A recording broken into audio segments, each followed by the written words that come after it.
ভারতে আমাদের পার্শ্ববর্তী দেশে মুসলমানদের বাড়িঘর আগুন দিয়ে পুড়িয়ে দেওয়া হয়েছে, ঠিক কিনা?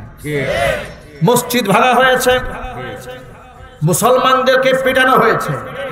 আমাকে ভারত থেকে, যেহেতু আমি সেখানে প্রোগ্রাম করি, কিছুদিন আগে এক ভাই ফোন দিলেন যে হুজুর আমাদের উপর মারাত্মক নির্যাতন চলছে বাংলাদেশের কুমিল্লার ঘটনাকে কেন্দ্র করে।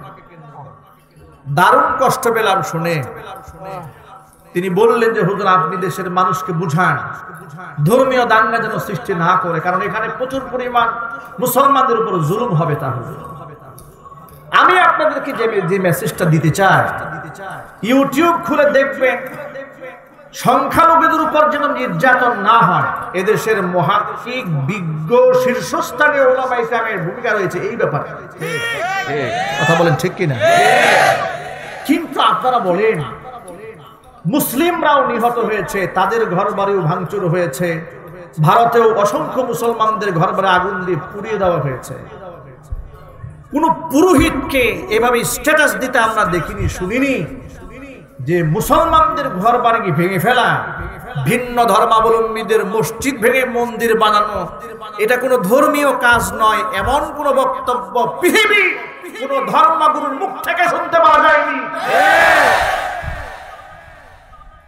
কামা বারাকতা আলা ইব্রাহিম ওয়া আলা আলি ইব্রাহিম ইন্নাকা হামিদুম মাজিদ। মোহাব্বতে প্রাণ খুলে সকলে মিলে কিছুক্ষণ জিকির করুন, লা ইলাহা ইল্লাল্লাহ, লা ইলাহা ইল্লাল্লাহ, লা ইলাহা ইল্লাল্লাহ, লা ইলাহা ইল্লাল্লাহ, লা ইলাহা ইল্লাল্লাহ, লা ইলাহা ইল্লাল্লাহ,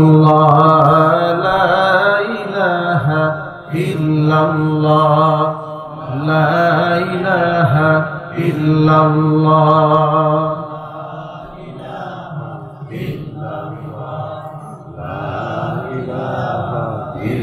ইল্লাল্লাহ, লা ইলাহা ইল্লাল্লাহ, লা ইলাহা ইল্লাল্লাহ। একটু ভলিউম দেন হালকা।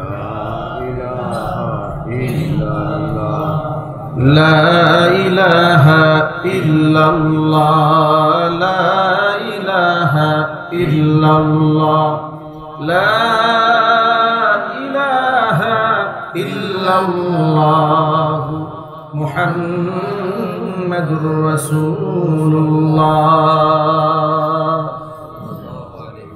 সাল্লাল্লাহু আলাইহি ওয়াসাল্লাম। ঐতিহ্যবাহী গাজীপুর জেলার অন্তর্গত গাজীপুর সিটির 17 নং ওয়ার্ডের তাইয়্যিবাতুন নিসা মহিলা মাদ্রাসার উদ্যোগে আয়োজিত দ্বিতীয় বার্ষিক তাফসীরুল কোরআন মাহফিলের শেষ অধিবেশনের সম্মানিত সভাপতি সাহেব, আমন্ত্রিত হাজারাত উলামায়ে কেরাম, মুরব্বিয়ান এজম, অত্র এলাকা এবং পার্শ্ববর্তী এলাকার বিভিন্ন প্রান্ত থেকে ছুটে আসা দিন দরদি, ইমানদার, পরহেজগার, মুত্তাকি মুসলিম ভাইরা, পর্দার অন্তরালে আমাদের সকলের শ্রদ্ধাভাজন পর্দানিশীন মা এবং বোনেরা, মহান আল্লাহ রব্বুল আলামিনের দরবারে আলী শানে লাখ কোটি শুকরিয়া আদায় করছি যে মহান আল্লাহ তাবারাকা ওয়া তাআলা আপন মেহেরবানিতে দয়া করে, মায়া করে, করুণার দৃষ্টি দিয়ে করোনাকালীন বিশ্বকে সম্পূর্ণ দূর করে একটি সুস্থ সুন্দর পরিবেশে সুস্থতার নিয়ামত দান করে, ঘন জমায়েত করে হাজার হাজার মানুষকে সাথে নিয়ে কোরআন সুন্নাহর কথা বলার, শোনার তৌফিক দান করেছেন। আপনারা খুশি না বেজার? কম না বেশি? উচ্ছ্বসিত কণ্ঠে, খুশি মনে, মন প্রাণ উজাড় করে আল্লাহ সুবহানাহু ওয়া তাআলার শেখানো ভাষায় শুকরিয়া আদায় করছি, জবান ছেড়ে দিয়ে সকলে একযোগে বলছি আলহামদুলিল্লাহ। রব্বানা লাকাল হামদ, হামদান কাসীরা তাইয়িবান মুবারাকান ফীহি। রব্বানা লাকাল হামদু কামা ইয়ানবাগী লিজালালি ওয়াজহিকা ওয়া আযীমি সুলতানিকা। আল্লাহ সুবহানাহু ওয়া তাআলা এই মাহফিলকে কবুল করুন। আমিন। তাইয়্যিবাতুন নিসা মহিলা মাদ্রাসাকে আল্লাহ সুবহানাহু ওয়া তাআলা কিয়ামত পর্যন্ত কবুল করুন। আমিন। মাদ্রাসার সমস্ত হাজাত আল্লাহ পাক তার গায়বে খাজানা থেকে মিটিয়ে দিন। আমিন। আসলে খুবই আনন্দ, আমরা খুব উদ্বেলিত। আমরা আজকে যে দৃশ্য দেখতে পাচ্ছি, কোরআনের মাহফিলে অজস্র মানুষের ভিড়, যে পরিমাণ আতঙ্কে উৎকণ্ঠায় আমাদের দিন কেটেছে করোনাকালীন সময়, আমরা তো অনেকাংশেই ভেবেই নিয়েছিলাম হয়তো বা এভাবে ঘন জমায়েত করে হয়তো দীর্ঘদিন হতে পারে কোরআনের কথা বলা নাও হতে পারে, ঠিক কিনা? কিন্তু কোরআন কার? আল্লাহ। এই বাণী কার? আল্লাহ।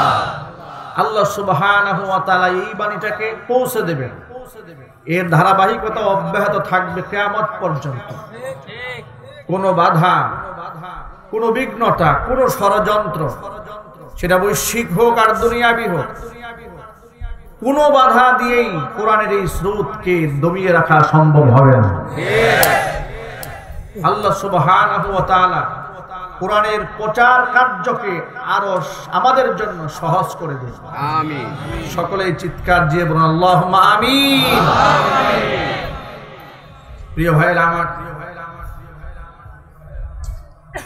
কোরআনে কারীমের মাহফিলে আপনারা উলামায়ে কেরামের জবান থেকে বয়ান শুনতে এসেছেন, আখিরাতকে জানতে এসেছেন, নিজের জীবনের অভিষ্ট লক্ষ্য সম্পর্কে অবগত হতে এসেছেন। উলামায়ে কেরাম হচ্ছে গোটা জগৎবাসীর জন্য আল্লাহর পক্ষ থেকে উপহার। যেদিন এই পৃথিবীতে আলেম থাকবে না, সেদিন এই পৃথিবীও থাকবে না। কোরআনে কারীমের ইলমটাকে ধারণ করার জন্য কোন পাপিষ্ঠ ব্যক্তিকে আল্লাহ পাক দায়িত্ব দেননি। নবী করিম সাল্লাল্লাহু আলাইহি ওয়াসাল্লাম বলেছেন, ইয়াহমিলু হাদাল ইলমা মিন কুল্লি খালাফিন উদুলুহু। প্রত্যেকটা জাতির ইনসাফগার এবং শ্রেষ্ঠ ব্যক্তিরা হবে, আদেল লোকেরা, ন্যায়পরায়ণ লোকেরা হবে এই কোরআনের ধারক এবং বাহক। ইয়ানফুনা আনহু তাহরিফাল গালিব ওয়া ইনতিহালাল মুবতিলিন ওয়া তা'উইলাল জাহিলিন। কোন মূর্খ এসে যদি কোরআনের অপব্যাখ্যা করে সমাজে বিশৃঙ্খলা সৃষ্টি করতে চায়, তাদের বিশৃঙ্খলার সঠিক জবাব দেওয়ার জন্য যোগ্য মুহাক্কিক, মুদাক্কিক, ন্যায়পরায়ণ, সাহসী আলেম আল্লাহর পক্ষ থেকে আল্লাহ পাক নিজেই জমিনের মধ্যে প্রতিষ্ঠিত করে দেবেন। কোন ব্যক্তি যদি ধর্ম নিয়ে অপব্যাখ্যা করে মানুষের মাইন্ডকে নষ্ট করতে চায়, যে কোনো পাওয়ারে, টাকার গরমে হোক আর ক্ষমতার গরমে হোক না কেন, যে গরমে হোক না কেন, টেলিভিশনে বসে বসেও যদি তাম পৃথিবীর মানুষের কানে কোরআনের ভুল মেসেজ পৌঁছে দেওয়ার চেষ্টা চালায়, আল্লাহর হাবিব বলেন কোনো ফায়দা হবে না। ইয়ানফুনা আনহু তাহরিফাল গালিব ওয়া ইনতিহালাল মুবতিলিন। এই সমস্ত বাতিল চক্রান্তকারীদের চক্রান্তকে নস্যাৎ করে দেওয়ার জন্য ন্যায়পরায়ণ আলেমদেরকে আল্লাহ জমিনে সৃষ্টি করে দেবে। বাস্তবতা সমাজের দিকে তাকিয়ে দেখুন, যত প্রকার বেদাত সমাজে সৃষ্টি হয়েছে, বেদাতীরা কোরআন হাদিসের যত অপব্যাখ্যা করেছে, সঠিক ব্যাখ্যা দেওয়ার মতো আলেম এই সমাজে আছে না নাই? আরো জোরে বলতে হবে, আছে না নাই? অনুরূপ ভাবে ইসলাম বিদ্বেষী যারা, ধর্মকে যারা সহ্যই করতে পারে না, কাউন্সিলর সাহেব বললেন মাদ্রাসার মধ্যে জঙ্গি হয় না, এটা আমরা কখনোই বিশ্বাস করি না। কত বড় সমজদার ব্যক্তি, আল্লাহ পাক তাকে দ্বীনের সমজ আর গভীরভাবে দান করেন, জোরে করা আমিন। ঠান্ডা মাথায় বোঝার চেষ্টা করুন, বাস্তবতাকে মেনে নিন। বাংলার জমিন ইসলামের জন্য উর্বর মাটি। এই উর্বর মাটিতে কোরআন সুন্নাহর সঠিক ফসল যদি ফলানো না হয়, জমিন যদি উর্বর হয়, সেখানে যদি আপনি সঠিক বীজ বপন না করেন, তাহলে সেখানে আগাছা হয়ে যাবে। জোরে বলেন ঠিক কিনা? এই হকপন্থী আলেমদের জবান যদি বন্ধ থাকে, সমাজের মধ্যে বিশৃঙ্খলা সৃষ্টি হবে, বেদাত সৃষ্টি হবে। ইসলাম বিদ্বেষী ব্যক্তিরা সমাজের মধ্যে মাথা চারা দিয়া দেশ এবং সমাজ এবং সংস্কৃতি ধ্বংসের পায়ে তারা চালাবে। চোখে আঙ্গুল দিয়ে আপনাদেরকে দেখিয়ে দিতে চাই, কয়েকদিন আগে আপনারা দেখেছেন বাংলাদেশে সংখ্যালঘু নির্যাতন, ধর্মীয় দাঙ্গা। দেশ স্বাধীন হয়েছে 50 বছর হয়েছে, ধর্মীয় দাঙ্গা এই দেশের মানুষ কোনোদিন দেখে নাই। কথা বলতে হবে, আমাদের দেশে ধর্মীয় দাঙ্গা আছে নাই।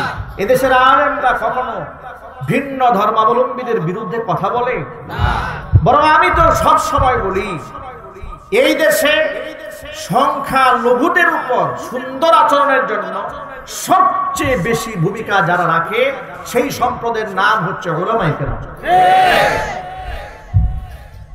যাদেরকে তোমরা মৌলবাদ বলে গালিগালাজ করো, মসজিদে গিয়া কান লাগায় তার বয়ানটা শোনো।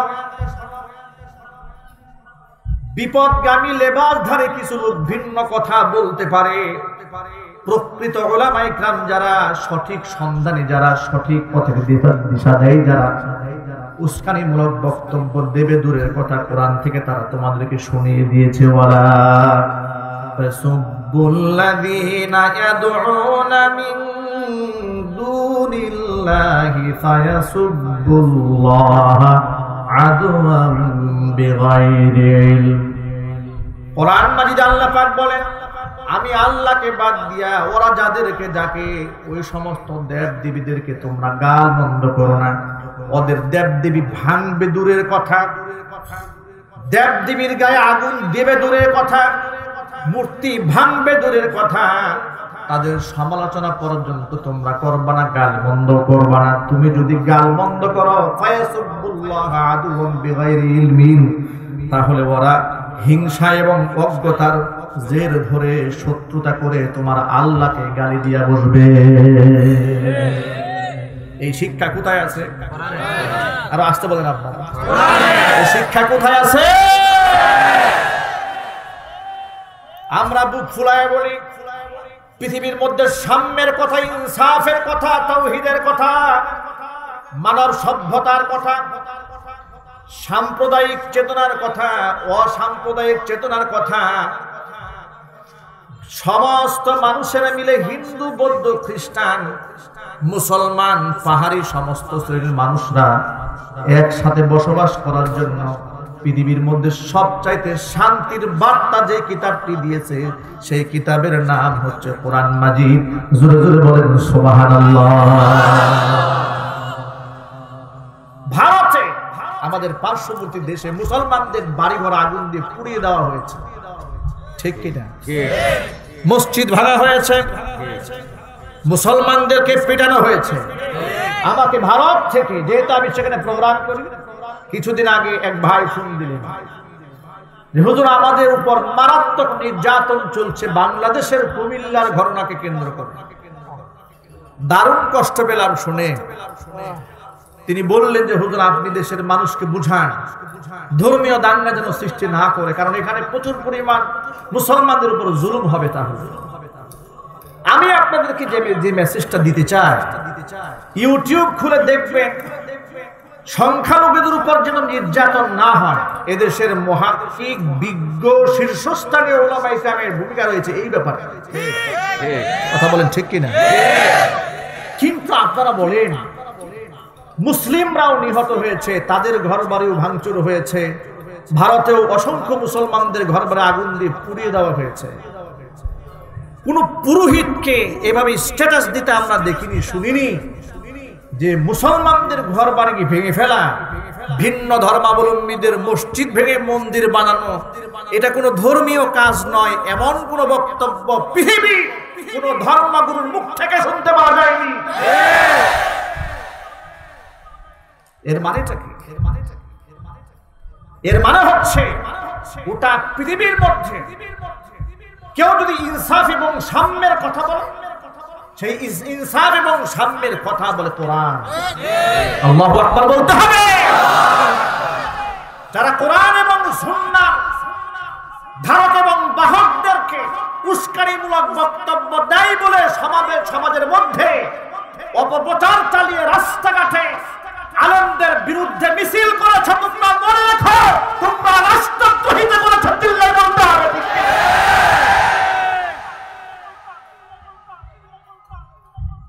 প্রিয় যুবক ভাইয়েরা, আলেমরা শান্তির কথা বলে, আলেমরা সাম্যের কথা বলে, আলেমরা ইনসাফের কথা বলে, আলেমরা বিশ্বনবী মুহাম্মদ রাসূলুল্লাহ সাল্লাল্লাহু আলাইহি ওয়াসাল্লামের আদর্শের কথা বলে। আল্লাহর নবী সাল্লাল্লাহু আলাইহি ওয়াসাল্লাম তার চোখের সামনে দিয়ে একটা লাশ যাচ্ছে। হাদিসটা বর্ণনা করেছেন হুজুরের সাহাবী হযরত জাবের রাদিয়াল্লাহু তাআলা আনহু। লাশটা দেখে বিশ্বনবী দাঁড়িয়ে গেলেন। জাবের রাদিয়াল্লাহু তাআলা আনহু বলছেন, ইয়া রাসূলুল্লাহ, আপনি দাঁড়ালেন, এটা তো একটা ইহুদির লাশ। হাদিসটা বুখারীতে এসেছে। হে রাসূল, আপনি লাশটা দেখে দাঁড়িয়ে গেলেন, এই লাশটা তো একটা ইহুদির লাশ। আল্লাহর হাবিব বললেন, আলাইসাত বিনাফসি, এটা কি কোনো মানুষের দেহ নয়, ইহুদি হোক সেটা মানুষ। সুবহানাল্লাহ। এমন দামি কথা পৃথিবীতে কে বলেছে? এমন দামি কথা আমার নবী মুহাম্মদ রাসূলুল্লাহ সাল্লাল্লাহু আলাইহি ওয়াসাল্লাম বলেছেন। এজন্য সমাজের মধ্যে হক্কানি আলেমদের কথার প্রচার হওয়া দরকার, না হয় জমিনের মধ্যে আগাছা গজাবে। ঠিক কি না? আগাছা কেমনে গজায় একটা দৃষ্টান্ত দিই। আগাছা গজাবার মানে হলো সাম্যের কথা বলতে গিয়া, ইনসাফের কথা বলতে গিয়ে তারা আবার জুলুম শুরু করে দেবে। কোন এক মুরিদ পীর সাহেবের কাছ থেকে শুনেছে পাগড়ি পরে নামাজ পড়লে অনেক সওয়াব হয়। উনি মসজিদে ঢুকে অনেক তালাশ করে কোন পাগড়ির জন্য কোনো কাপড় খুঁজে না পেয়ে চিন্তা ভাবনা করে দেখলেন পাগড়ি পরে নামাজ পড়লে তো অনেক সওয়াব হয়, তো কাপড় তো এখানে নাই, লুঙ্গি তো আছে। লুঙ্গি খুলে মাথায় বেঁধে ফেলেছে। আজকে সমাজের কিছু বুদ্ধিজীবীদের অবস্থা তাই হয়েছে। সাম্যের কথা বলতে গিয়ে ঢাকা বিশ্ববিদ্যালয়ের চত্বরে যে তালবিয়া, যে তাকবীরের ধ্বনি, লাব্বাইক আল্লাহুম্মা লাব্বাইক, লাব্বাইক লা শারীকা লাক লাব্বাইক, ইন্নাল হামদা ওয়ান নি'মাতা লাকা ওয়াল মুলক লা শারীকা লাক, আল্লাহু আকবার বলেন। এত সুন্দর তালবিয়াকে তালা ঢোল, তবলা, হারমোনিয়াম এগুলা দিয়ে বাজিয়েছে। এখানে ধর্মীয় মূল্যবোধে বোধহয় আঘাত লাগে নাই। ধর্মীয় মূল্যবোধ শুধুমাত্র ওদেরই আছে, আমাদের ধর্মীয় মূল্যবোধ নাই, আমাদের কোরআনের মহব্বত নাই। যত মহব্বত সব ওদের। যারা সাম্প্রদায়িক অসাম্প্রদায়িক চেতনাকে সমাজের মধ্যে বাস্তবায়ন করার স্লোগানের নামে গান বাজনা বাজিয়ে ইসলামের এত বড় গুরুত্বপূর্ণ একটা তালবিয়া, লাব্বাইক আল্লাহুম্মা লাব্বাইক, এই পবিত্র তালবিয়াটাকে যারা বাদ্যযন্ত্র দিয়ে বাজিয়েছে, প্রচার করেছে, তারা ধর্মদ্রোহিতা করেছে, তারা মুসলমানদের কলিজার মধ্যে আগুন লাগিয়ে দিয়েছে। প্রিয় মুসলমান ভাইদেরকে বলছি, এই জন্য শুধুমাত্র চুপ থাকার নামে ঈমান নয়, প্রত্যেকটা মুসলমানকে অন্যায়ের প্রতিবাদ করতে হবে। এটা আমার বানানো কথা নয়, আমার নবীজি বলেন, মান রাআ মিনকুম মুনকারান ফালিয়ুগাইয়িরহু বিয়াদিহি ফাইন লাম ইয়াসতাতি' ফাবিলিসানিহি ফাইন লাম ইয়াসতাতি' ফাবিকলবিহি ওয়া যালিকা আযআফুল ঈমান। ওয়ালাইসা ওয়ারাআ যালিকা হাববাতু খারদালিন মিনাল ঈমান। অন্যায় যদি চোখের সামনে কেউ দেখে সে যেন হাত দিয়ে প্রতিবাদ করে। হাত দিয়া প্রতিবাদ করার ক্ষমতা যদি না থাকে সে যেন তার জবান দিয়া করে। জবান দিয়েও যদি করতে না পারে অন্তত পক্ষে অন্তরে অন্তরে যেন এর প্রতিবাদ করে। এটাকে ধ্বংস করার পরিকল্পনা যেন মনে মনে আটে। এই যে 3 নাম্বার স্তর, হুজুর বলেন ওয়ালাইসা ওয়ারাআ যালিকা হাববাতু খারদালিন মিনাল ঈমান। যদি অন্তরের মধ্যে এমন দৃশ্য দেখার পরে কষ্ট না লাগে, রাসূল বলেন ঈমানের সরিষা দানা আর বাকি নাই। এবার নিজের ঈমানকে এই হাদিসের আলোকে এই থার্মোমিটার দিয়ে একটু মেপে দেখুন, সমাজে অন্যায় দেখার পরে আপনার মনে ব্যথা লাগে কিনা। যদি ব্যথা লাগে, ঈমানের সরিষা দানা একটু হলেও বাকি আছে। অজস্র ইসলাম বিরোধী কর্মকাণ্ড হওয়ার পরে অন্তরে কোনো ব্যথাও যদি না লাগে, বুঝতে হবে প্যারালাইজড হয়ে গেছে। যদি বলতে হবে ঠিক কিনা। আজকে সমাজের মধ্যে প্যারালাইজড ওয়ালা মুসলমানের অভাব নাই, প্রকৃত মুসলমানদের অভাব দেখা দিয়েছে। আমি সমস্ত যুব সম্প্রদায়কে বলবো, পৃথিবীতে একদিন এসেছি, একদিন চলে যাব। মৃত্যু আমার জন্য অবধারিত। আমার জন্য মৃত্যুর পয়গাম যখন আসবে, বিশ্বের সমস্ত ডক্টররা মিলিয়েও আমাকে 1 সেকেন্ড বাঁচিয়ে রাখতে পারবে না। যদি বলতে হবে ঠিক কিনা। পৃথিবীতে এসেছি, বিদায় তো হতেই হবে। এই জন্য রাস্তা কেটে কুকুরের মতো মরার চেয়ে আল্লাহর দ্বীনের জন্য শাহাদাতের মৃত্যু কত বড় উৎকৃষ্ট আমল। এই জন্য আল্লাহর কাছে রাসূল যে দোয়া করেছেন যে আল্লাহ শাহাদাতের মৃত্যু দাও, প্রত্যেকটা মুসলমানকে আল্লাহর দ্বীনের জন্য শহীদ হতে প্রস্তুত থাকতে হবে।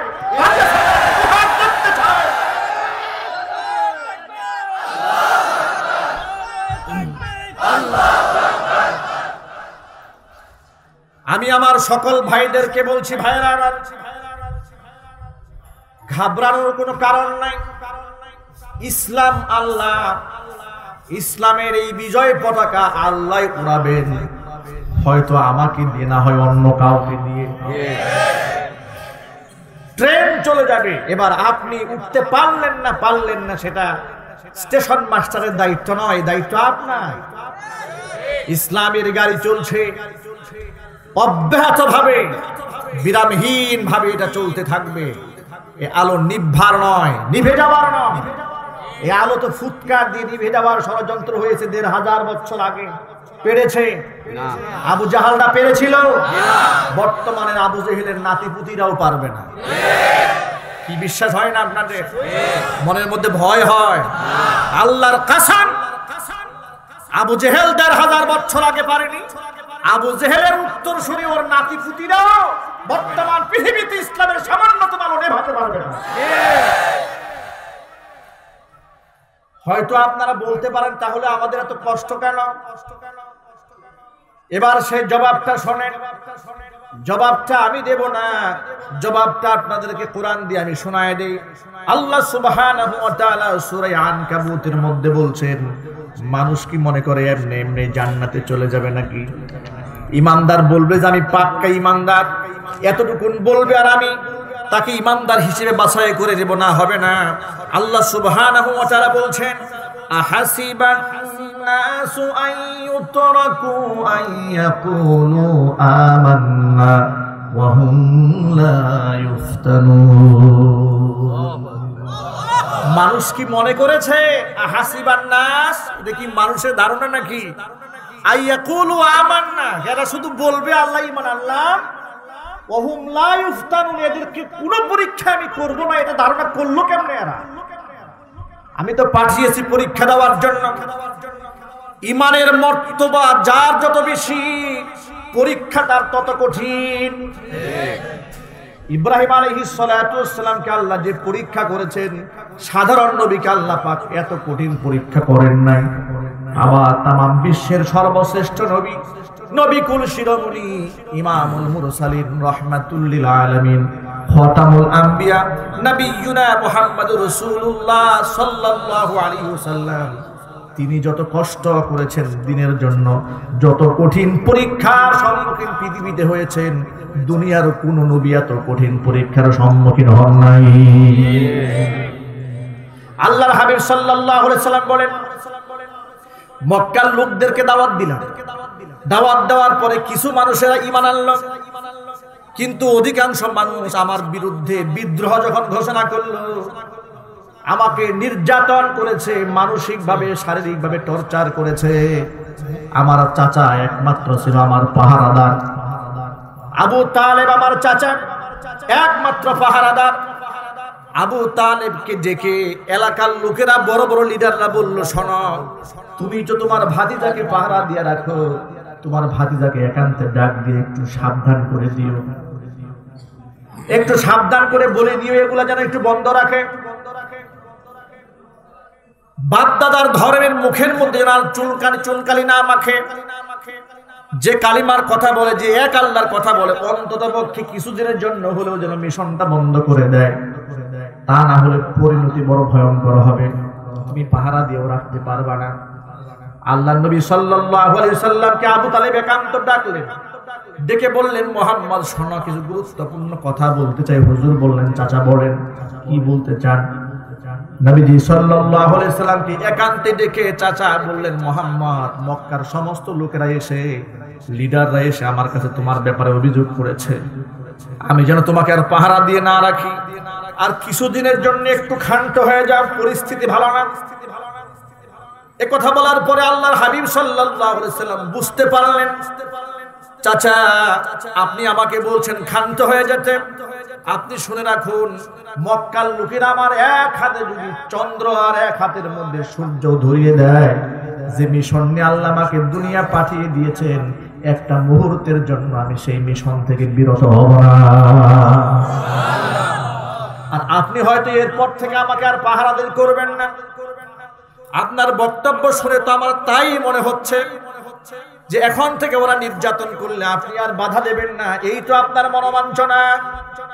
চাচা বলল, ভাতিজা শোনো, মনে কষ্ট নিও না, তুমি শুধু একটা কথাই মনে রেখো, এই তোমার চাচা আবু তালেব যতদিন পর্যন্ত মক্কার মাটিতে জিন্দা আছে, তোমার গায়ে একটা ফুলের টাচ কেউ করবে সেটা আমি বরদাস্ত করব না। প্রিয় ভাইয়েরা আমার, ও যুবক ভাইয়েরা আমার, এত সহজ দিন প্রচার করা নয়, দিনের উপর অবিচল থাকাটাও এত সহজ কাজ নয়। খালি শুক্রবার দিন যাবেন আর মিলাদ মাহফিল করবেন আর সিন্নি খাইবেন আর বলবেন পাক্কা মুসলমান, এত সহজ নয়। কথা জোরে বলতে হবে, ঠিক? খানকার পীর হওয়া সহজ, ভালো করে শুনুন, খানকার পীর হওয়া সহজ, কিন্তু ময়দানের বীর হওয়া সহজ নয়। খানকার পীর হলে হাদিয়া পাওয়া যায়, খানকার পীর হলে যে লোকে হাদিয়া দেয়, ময়দানের বীর হলে সেই লোকের ষড়যন্ত্র চালায়। যুবক ভাইরা আমার, এই জন্য আল্লাহ রাব্বুল আলামিন বলছেন, শোনো, হাসিবান নাস আইয়ুতরাকু আইয়াকুলু আমান্না ওয়া হুম লা ইফতানুন, মানুষদেরকে আমি ঈমানের পরীক্ষা করব না, এটা মানুষ কেমনে মনে করলো। মনে রেখো, কোন মুসলমানকে, কোন মানুষকে আমি ঈমান আনার পর, দাবি করার পরে পরীক্ষা ছাড়া ছেড়ে দেব না।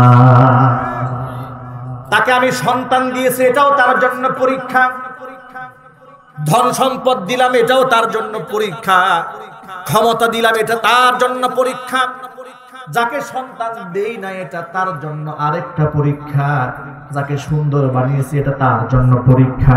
যাকে কালো বানিয়েছে, এটাও তার জন্য পরীক্ষা। কোরআন মাজিদ আল্লাহ সুবহানাহু ওয়া তাআলা এই কথাটা অন্য আয়াতের মধ্যে বলেন, ওয়া'লামু আন্নামা আমওয়ালুকুম ওয়া আওলাদুকুম ফিতনা, ওয়া'লামু আন্নামা আমওয়ালুকুম ওয়া আওলাদুকুম ফিতনা ওয়া আন্নাল্লাহা ইনদাহু আজরুন আযীম। জেনে রাখো, তোমাদের সম্পদ এবং সন্তান দুটোই আমার পক্ষ থেকে পরীক্ষা। কার পক্ষ থেকে? জোরে বলতে হবে, কার পক্ষ থেকে? আল্লাহ বলেন, টাকা সম্পদদের দিলাম, এটা পরীক্ষা। সন্তান যা দিলাম সেটাও পরীক্ষা। অতএব টাকা কোন পথে ঢালো, সাবধানে ঢেলো।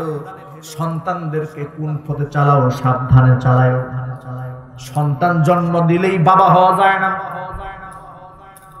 এমন বাবাও তো সমাজের মধ্যে আছে, সন্তান জন্ম দিয়া নিজে পালায় যায়, সন্তানের পরিচয় দেয় না, আছে না? না, কি জামানা এসেছে, কত নোংরামি হয়েছে সমাজের ভেতরে। কক্সবাজারে আপনারা দেখেছেন, পাগলের গর্ভে বাচ্চা হয়েছে। পাগল, রাস্তার পাগল মহিলা, পাগলি, এই পাগলির গর্ভে বাচ্চা, কিন্তু পিতাকে। সমাজের মানুষ কত নিচে নেমেছে একটুখানি ভাবে। মানুষের মনুষ্যত্ব কতটা নিচে নামলে একজন পাগলিকেও ছাড়েনি, ছাড় দেয়নি। ওরা মানুষ না জানোয়ার? আরো জোরে বলেন। আমি বলিনি, এটা আল্লাহ সুবহানাহু ওয়া তাআলা বলেছেন। আল্লাহ পাক বলেন কিছু মানুষ এগুলো জানোয়ারের চেয়ে অনেক খ্রিস্টান। ওয়ালাকাদ যারানা লিজাহান্নামা কাসীরাম মিনাল জিন্নি ওয়াল ইনস লাহুম কুলুবুল লা ইয়াফকাহুনা বিহা ওয়া লাহুম আ'য়ুনুন লা ইউবসিরুনা বিহা ওয়া লাহুম আযানুন লা ইয়াসমাউনা বিহা উলাইকা কাল আনআম বাল হুম আযাল্লু উলাইকা হুমুল গাফিলুন। আল্লাহ পাক বলেন এগুলা জাহান্নামী। জাহান্নামের জন্য অসংখ্য মানুষকে আমি তৈরি করেছি, অসংখ্য জিন তৈরি করেছি। এগুলার অবস্থা হচ্ছে লাহুম কুলুবুন, তোমাদের মতো কলব আছে কিন্তু লা ইয়াফকাহুনা বিহা, এই অন্তর দিয়ে তারা ভালো জিনিস উপলব্ধি করে না। ওয়ালাহুম আয়ুনুন, তোমার মতো দেখতে চোখও আছে কিন্তু ভালো জিনিস চোখে দেখে না। ওয়ালাহুম আযানুন, এদের কান আছে, লা ইয়াসমাউনা বিহা, কান দিয়ে ভালো জিনিস শোনে না।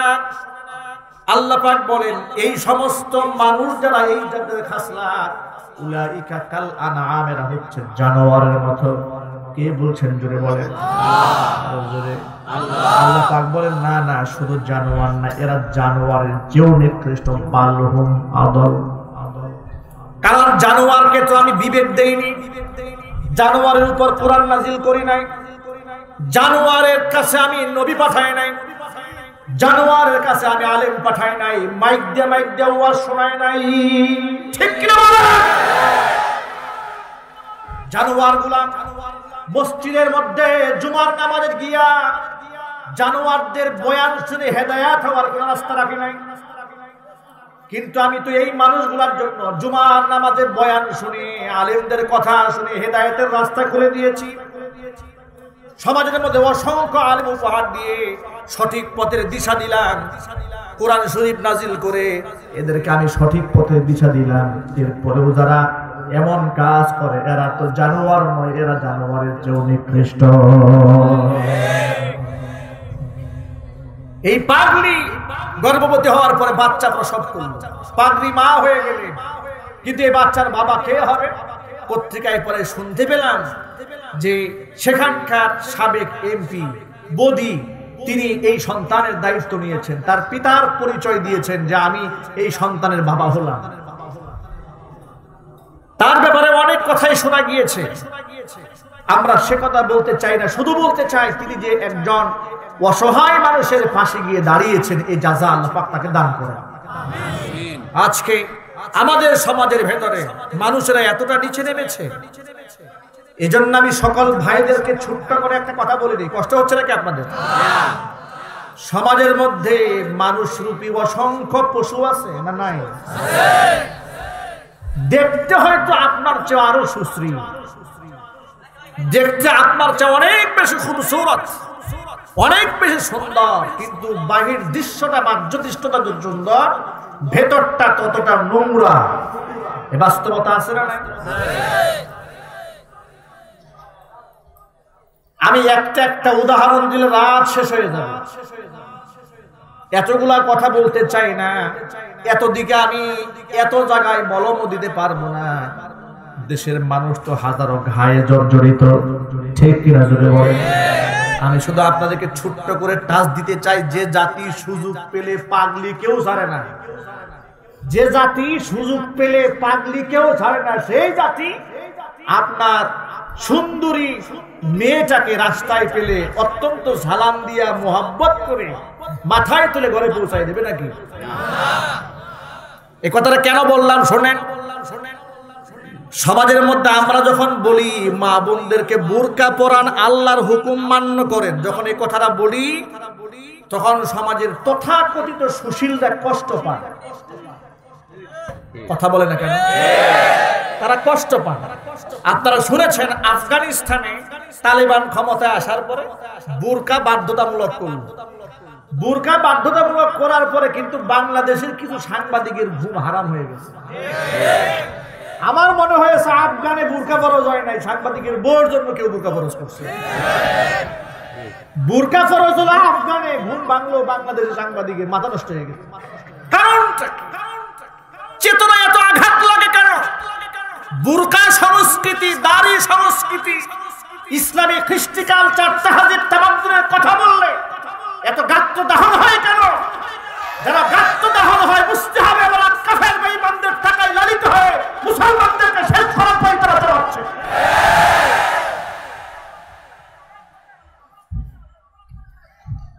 আমরা তাদেরকে বলবো ক্ষান্ত হন, অনেক হয়েছে, অনেক লিখেছেন, অনেক বলেছেন। আপনাদের লিখা, আপনাদের বলাতে এই দেশের মুসলমানদের কিচ্ছু যায় আসে না। যারা বোরকার বিরুদ্ধে লেখেন তারা মেহেরবানি করে আপনারা নিজের লেখার কমেন্ট বক্সটা পড়বেন, ঠিক কিনা? যারা লিখেন, যেহেতু আপনাদের সুযোগ আছে, মেহেরবানি করে আমি দুহাত জোর করে অনুরোধ করে বলছি, ইসলামের বিরুদ্ধে লিখে, আলেমের বিরুদ্ধে লিখে, কোরআনের বিরুদ্ধে লিখে, ধর্মের বিরুদ্ধে লিখে, আলেমদেরকে মৌলবাদ বলে গালিগালাজ করে কলাম লিখে, সেই কলাম যখন পত্র পত্রিকায় ছাড়লেন, অনলাইনে যখন এটাকে ছেড়ে দিলেন, মেহেরবানি করে একটু কমেন্ট বক্সটা নিজের চোখটা মেলে সময় করে পড়বেন, দেখবেন এদেশের মানুষ কত সুন্দর আপনাদেরকে দোয়া দিয়েছে। এদেশের মানুষকে এত বোকা ভাবার কোন সুযোগ নাই। আপনারা মনে করেন আমি লিখলাম আর আমি পার পেয়ে গেলাম, আমি বহুত দামি সাংবাদিক হয়েছি। তোমার মতো সাংবাদিক দিয়ে দেশের মুসলমানরা বাথরুম পরিষ্কার করে।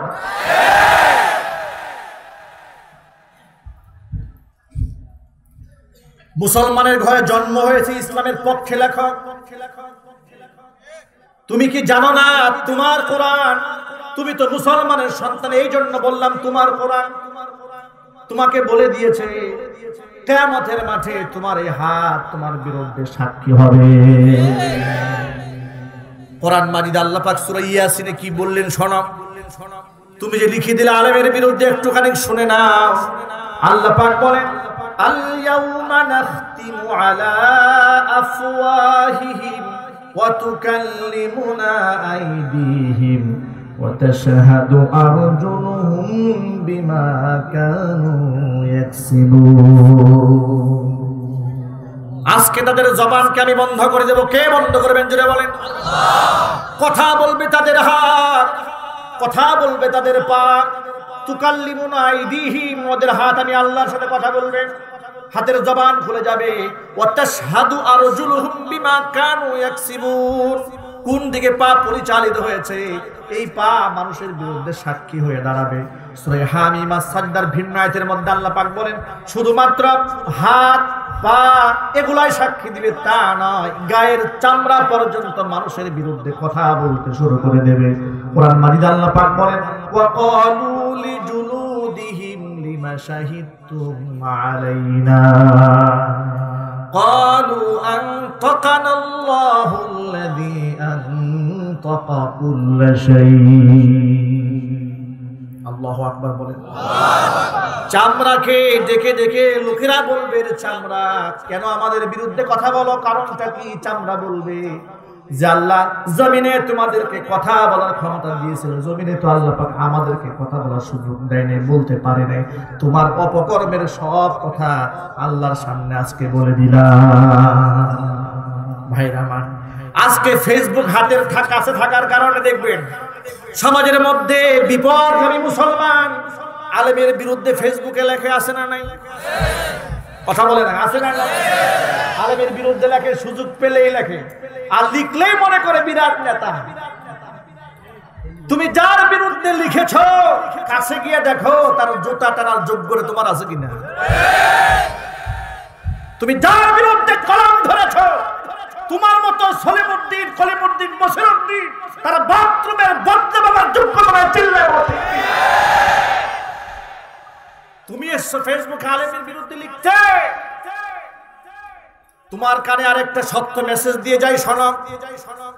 তুমি আলেমের বিরুদ্ধে লেখো, আলেমের একটা পশমও বাঁকা হবে না, আলেমের মান সম্মান সমাজে ক্ষুণ্ণ হবে দূরের কথা। তুমি আলেমের বিরুদ্ধে যত বলবে আলেমের সম্মান আল্লাহ তত বাড়াইয়া দিবে। সমাজের মধ্যে তাকায় দেখো, যে আলেম যত বেশি মাজলুম তার জনপ্রিয়তা তত বেশি। কথা ঠিক কিনা? এই জন্য সাবধান, শান্ত হও, শান্ত হও। জনপ্রিয়তার কথা বলো, তোমরা চিৎকার চেঁচামেচি করো, তোমাদের বক্তব্য শুনে তোমাদের সামনে শ্রোতারা হাসতে হাসতে শেষ হয়ে যায়। চোখ দিয়ে টের পাও না, দেখতে পাও না, এগুলো না মেজাজ নাই। আর আলেমের কথা শুনে লোকেরা কান দিয়ে চোখের পানি ফেলে, আর তোমার কথা শুনলে হাসে। তোমার কথা শুনলেই মানুষ বুঝতে পারে তুমি মদ্যপান করে এসছো, তুমি সুস্থ মস্তিষ্কের মানুষ নও। অযুবক ভাইরা আমার, উলামায়ে কেরাম সম্পর্কে কোরআন মাজিদ আল্লাহ সুবহানাহু ওয়া তাআলা নিজে বলেন, ইয়া আইয়ুহাল্লাযীনা আমানু আতিউল্লাহ ওয়া আতিউর রাসূল ওয়া উলিল আমরি মিনকুম। ঈমানদারেরা মনে রেখো, আনুগত্য করবা আমি আল্লাহর, কথা মানবা আমার রাসূলের, কথা মানবা হুজুরদের, আলেমদের। সুবহানাল্লাহ। এটা আমি বললাম নাকি? কে বললেন? আল্লাহ বললেন, শোনো, কার কথা মানবা? আতিউল্লাহ এক নাম্বার, আমি আল্লাহর কথা মানবা। ও আতিউর রাসূল, আমার রাসূলের কথা মানবে। ওয়া উলিল আমরি মিনকুম, তোমাদের মধ্যে যারা হক্কানি আলেম যারা, তাদের কথা মানবে। আলেমদের কথা মান্য, কথা পরকে বলেছেন আল্লাহ। অন্য আয়াতের মধ্যে আল্লাহ পাক বলেন, ফাসআলু আহলাদ যিকরি ইন কুনতুম লা তা'লামুন। যদি তোমরা না জানো, যে সমস্ত আলেমরা জানে তাদের কাছ থেকে জেনে নাও। আলেমদের প্রশংসা করে আল্লাহ পাক আরেকটা আয়াতের মধ্যে এত চমৎকার কথা বলেছেন। আল্লাহ পাক বলেন, শাহিদাল্লাহু আন্নাহু লা ইলাহা ইল্লা হুয়া ওয়াল মালাইকাতু ওয়া উলুল ইলমি কাইমান বিল কিসতি লা ইলাহা ইল্লা হুয়াল আজিজুল হাকীম। সুবহানাল্লাহ। আল্লাহ পাক কি সুন্দর করে বলেন, শোনো, আমি আল্লাহ ছাড়া যে কোনো ইলাহা নাই, এই সাক্ষী আমি নিজেই দেই। এই সাক্ষী আমার ফেরেশতারা দেয়, এই সাক্ষী আমার আলেমরা দেয়। কথা বলেন। আল্লাহ পাক বলেন, সাক্ষী দেই আমি আল্লাহ, সাক্ষী দেয় আমার ফেরেশতারা, ওয়া উলুল ইলমি, সাক্ষী দেয় যাদেরকে ইলম দান করা হয়েছে, আলেমরা। এর মানে আল্লাহ আলেমদের গুরুত্ব বুঝিয়ে বলছেন, শোনো, আলেমরা সাক্ষী দেয় আমি আল্লাহ এক, ফেরেশতারা সাক্ষী দেয় আমি আল্লাহ এক। আলেমদের সাক্ষ্য আমি আল্লাহর কাছে দিতে হবে। কিয়ামতের মাঠে আলেমদের সম্মান এত বাড়িয়ে দেওয়া হবে, আলেমরা একা একা জান্নাতে যাবে না, দল বল নিয়ে বেহেশতে যাবে। এজন্য আলেমদের সাথে ছিলেন, আলেমদের সাথে আছেন, ভবিষ্যতে আলেমদের সাথেই থাকতে চান কারা কারা? এটা কি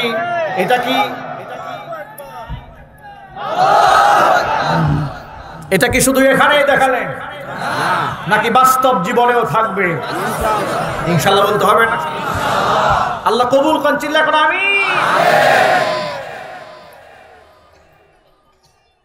আল্লাহ পাক পরীক্ষা নেবেন আপনাকে, আপনাকেও নেবে, আমাকেও নেবে, কাউকে ছাড়া দেওয়া হবে না। যিনি ছোট ইমানদার তার পরীক্ষা ছোট, যে বড় ইমানদার তার পরীক্ষা বড়।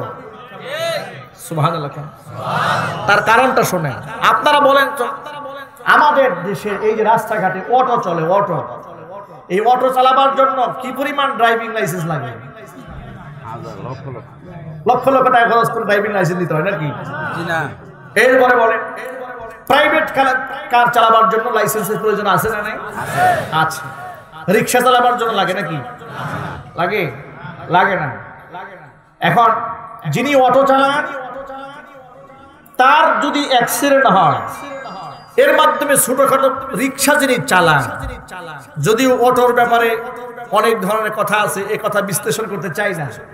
রিক্সা যিনি চালান তিনি যদি সামান্য অ্যাক্সিডেন্ট করেন, হয়তো তার পা ছিলবে, হাঁটু ছিলবে, এই পর্যন্ত।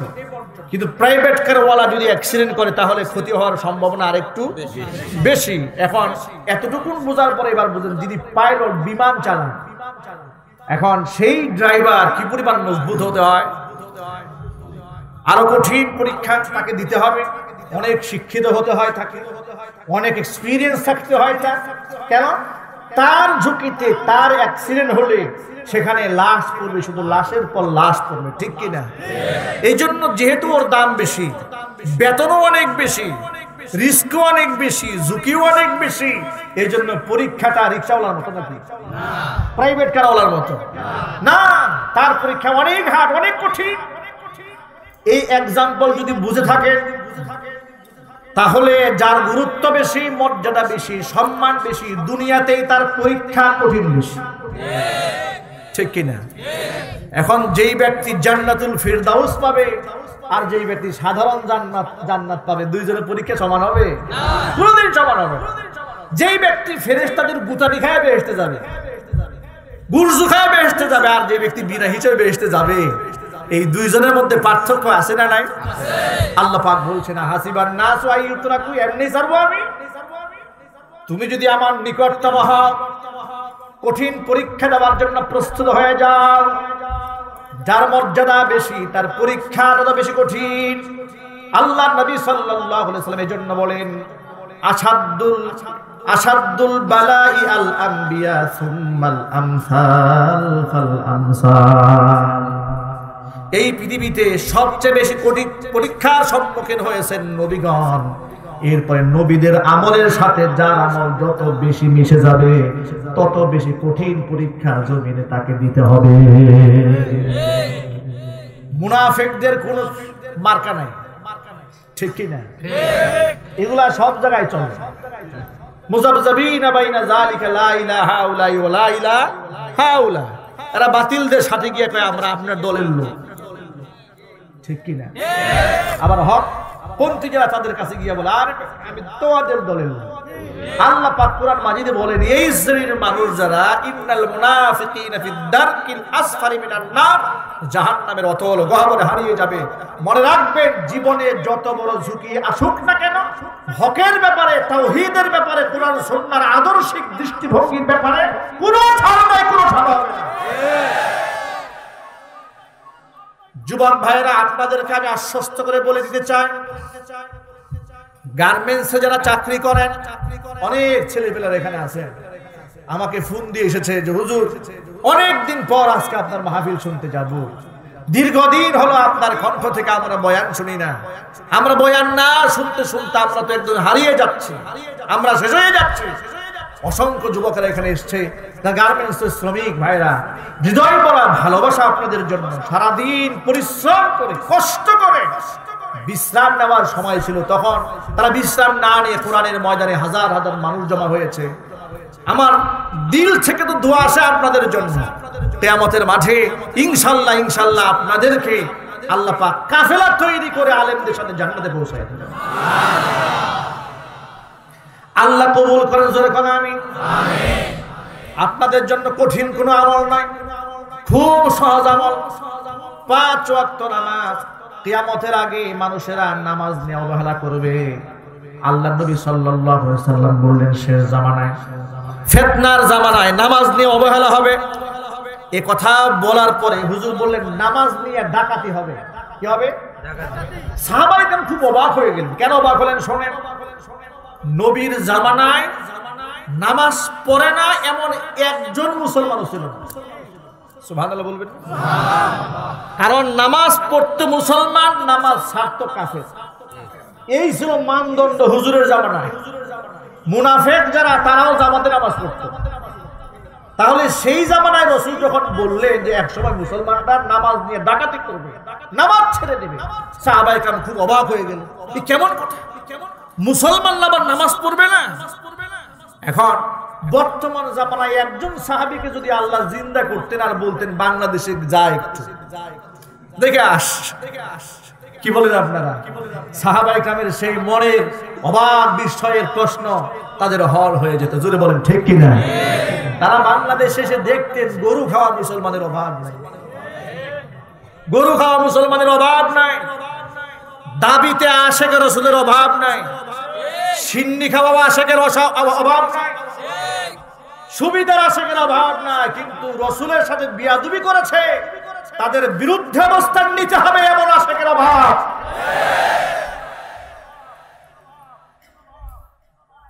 আমি আমার যুবক ভাইদেরকে বলবো, নামাজ নিয়ে যেহেতু শেষ জামানায় অবহেলা হবে, রাসূল বলেছেন, হুজুর বলেন এমন কঠিন অবস্থা হবে, ইউসবিহু মুমিনান ওয়া ইউমসি কাফিরান। সকালবেলা মুমিন হয়ে ঘুম থেকে উঠবে, বিকালবেলা কাফের হয়ে যাবে। এমন ফিতনা, কত কঠিন ফিতনা আসলে আল্লাহর নবী সাল্লাল্লাহু আলাইহি ওয়াসাল্লাম যাকে ফিতনা স্পর্শ করার কোনো সুযোগ নাই, সেই নবী প্রতিদিন 5 ওয়াক্ত নামাজের পরে, প্রত্যেক নামাজের পরে আল্লাহর কাছে দোয়া করতেন, 4টা দোয়া করতেন। সুবহানাল্লাহ। আল্লাহর নবী আল্লাহকে বলতেন, আল্লাহুম্মা ইন্নী আউযু বিকা মিন আযাবিল কবর, আল্লাহুম্মা ইন্নী আউযু বিকা মিন আযাবিন নার, আল্লাহুম্মা ইন্নী আউযু বিকা মিনাল ফিতানি মা যাহারা মিনহা ওয়া মা বাতান, আল্লাহুম্মা ইন্নী আউযু বিকা মিনাল আ'ওয়ারিল কাযযাব। সুবহানাল্লাহ। আল্লাহর নবী বলতেন, আল্লাহ কবরের আযাব থেকে তোমার কাছে পানাহ চাই। একটুখানি ভাবে, যে নবীজির গায়ে সগীরা কবিরা জাহিরি বাতিনি ইচ্ছায় অনিচ্ছায় রাতের আধারে দিনের আলোতে কোন সগীরা কবিরা কোন প্রকার গুণে স্পর্শ করে নাই, সেই নবী এই দোয়া করতেন। আব্দুল্লাহ ইবনে আব্বাস রাদিয়াল্লাহু তাআলা আনহু বলেন, রাসূল সাল্লাল্লাহু আলাইহি সাল্লাম এই দোয়া দুবুরা কুল্লি সালাতিন, প্রত্যেক নামাজের পরে আল্লাহর কাছে এই দোয়া করতেন। আয় আল্লাহ, কবরের আযাব থেকে তোমার কাছে পানাহ চাই, জাহান্নামের আগুন থেকে তোমার কাছে পানাহ চাই। ওই ফিতনা, যেই ফিতনা কিছুদিন পরে আসতেছে, কিয়ামতের আগে ফিতনার জামানা চলে আসবে, ওই ফিতনার প্রকাশ্য এবং গোপন সব ধরনের ফিতনা থেকে আল্লাহ তোমার কাছে পানাহ চাই। ওয়া আউযু বিকা মিনাল আ'ওয়ারিল কাযযাব, কানা দাজ্জালের ফিতনা থেকে আল্লাহ তোমার কাছে পানাহ চাই। ও যুবক ভাইরা আমার, তাহলে সেই ফিতনার জামানা সম্ভবত এটা হতেও পারে, অথবা ফিতনার জামানার খুব নিকটবর্তী আমরা, ঠিক কিনা? কথা বলেন ঠিক কিনা? খুব নিকটবর্তী আমরা। আমাদের সমাজে নামাজ ছেড়ে দেওয়ার প্রতিযোগিতা চলছে, পর্দা ছেড়ে দেওয়ার প্রতিযোগিতা চলছে। রাসূল বলেছেন, এই মুসলমানেরা যাকাত আদায় করাটাকে জরিমানা মনে করবে। কি বলেন আপনার সমাজে বাস্তবতা আছে না নাই? যাকাত আদায় করাটাকে মুসলমান জরিমানা মনে করবে। আজকে কয়জন মুসলমান যাকাত দিচ্ছে? যাকাত এর কোনো মূল্যই মুসলমানদের কাছে নাই। মূর্খতা ছড়ায় যাবে, ইলমটাকে উঠে না হবে, মূর্খতা চতুর্দিকে ছড়িয়ে যাবে, মূর্খতা এমন ভাবে ছড়িয়ে যাবে, আজকে অবাক বিস্ময় আমি তাকে যখন দেখতে পাই, সমাজের মধ্যে এখন টক শোতে আলোচনা হয় যে আলেম কাকে বলে। আলেম নিয়ে প্রশ্ন, এর মানে জীবনেও মাদ্রাসায় পড়ে নাই, জীবনে কোরআনও পড়ে নাই, হাদিসও পড়ে নাই, সেও নিজেকে আলেম দাবি করে। এই জামানায় একটুখানি ভাবেন আপনারা, তাকে যদি আপনি কোরআন শরীফটা বলেন যে আপনি একটু দেখে পড়েন, সে পড়তে পারবে না। বাংলা ছাড়া কোরআন দেখেও পড়তে পারবে না। সে আলেমের সাথে বিতর্ক করে যে আলেম শব্দের অর্থ হলো জ্ঞানী, অতএব আমিও জ্ঞানী, আপনিও জ্ঞানী, আপনিও আলেম, আমিও আলেম। ওই সমস্ত আলেমদেরকে ইদানিং আপনারা মসজিদে দায়িত্ব দিবেন খুতবা দেওয়ার জন্য। কথা বলতে হবে, যাদের এত আলেম দাবি করতে মনে চায় এখন থেকে ওদেরকে ধরে নিয়ে এসে মসজিদের মিম্বারে বসাই দেবেন, বলবেন আপনি একটু নামাজ পড়ান। কিন্তু ভাগ্য তাদের এত খারাপ হবে, ছোটবেলায় আমরা দেখেছি গ্রামগঞ্জে এই কাঁচা মসজিদ, আপনার বেড়া দিয়ে বেড়া দেওয়া, বাঁশ দেওয়া, এগুলা না হয় ভেঙে চলে যাওয়ার একটা রাস্তা ছিল।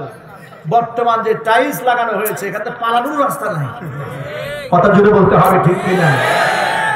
এরাই কিন্তু আবার সুযোগ পেলে আলেমদেরকে নসিহত শোনায় যে হুজুর এইগুলো বলবেন। খুব দুঃখ লাগে মনে, যে আপনি আদার ব্যাপারী হয়ে জাহাজের খবর নিচ্ছেন, আপনাকে কাকে কি পরামর্শ শোনাচ্ছেন? যিনি বয়ান করবেন তিনি তো এই কোরআন থেকে হাদিস থেকে রিসার্চ করে বর্তমান জামানার কোন সত্য দরকার তিনি কোরআন সুন্নাহ থেকে সেটা গবেষণা করে বের করবেন। আপনি তো কোরআন জানেন না। তিনি বলেন যে ওয়াজ করেন ভালো, কিন্তু ধর্মের অপব্যাখ্যা করেন না। ব্যাখ্যা কোনটা সঠিক আর কোনটা ব্যাঠিক বুঝার জন্য যে যোগ্যতা দরকার, জাহেলদের তো সেই যোগ্যতা নাই। ওরা আমাদেরকে সবক শোনায়, ধর্মের অপব্যাখ্যা দিয়েন না। আমি বলবো কোনটা সঠিক আর কোনটা ব্যাঠিক ব্যাখ্যা করার জন্য বড় বড় মুফতি মুহাদ্দিসের প্রয়োজন আছে না নাই? মুহাক্কিক আলেমের প্রয়োজন। অতএব সাবধান সাবধান। আমি সকল যুবক ভাইদেরকে বলবো, ফিতনার জামানা, এই ফিতনার সময়ে নিজের ঈমান নিয়ে বাঁচতে হবে। নবীজি বলেন ঈমান রক্ষা করা এত সহজ ব্যাপার নয়। শোনো, সায়াতিয়ান্না আলান নাসি জামানুন আস-সাবিরু ফীহি মা'আলা দীনিহি কাল কাবিজি আলাল জামারি। মানুষের জীবনে অচিরে এমন সময় চলে আসতেছে, নিজের ঈমানের উপর দ্বীনের উপর অবিচল থাকা জ্বলন্ত অগ্নিস্ফুলিঙ্গ হাতের মধ্যে ধারণ করার নামান্তর। এত সহজ কথা নয়, এত সহজে বেহেশতে যাওয়া যাবে না। হুজুরে হাদিয়া দিবেন 500 টাকা, সুদের ব্যবসা করে মাহফিলে আসছে, খুব গরম, আর মনে মনে স্বপ্ন দেখতেছে মাহফিলে গিয়ে আজকে মারহাবা সবচেয়ে বড়টা আমি নিব। আছে না নাই? মনে মনে স্বপ্ন দেখে, সুদ খাইতে অসুবিধা কি? রিকশাওয়ালার কাছ থেকে চান্দা নেই তো অসুবিধাটা কি?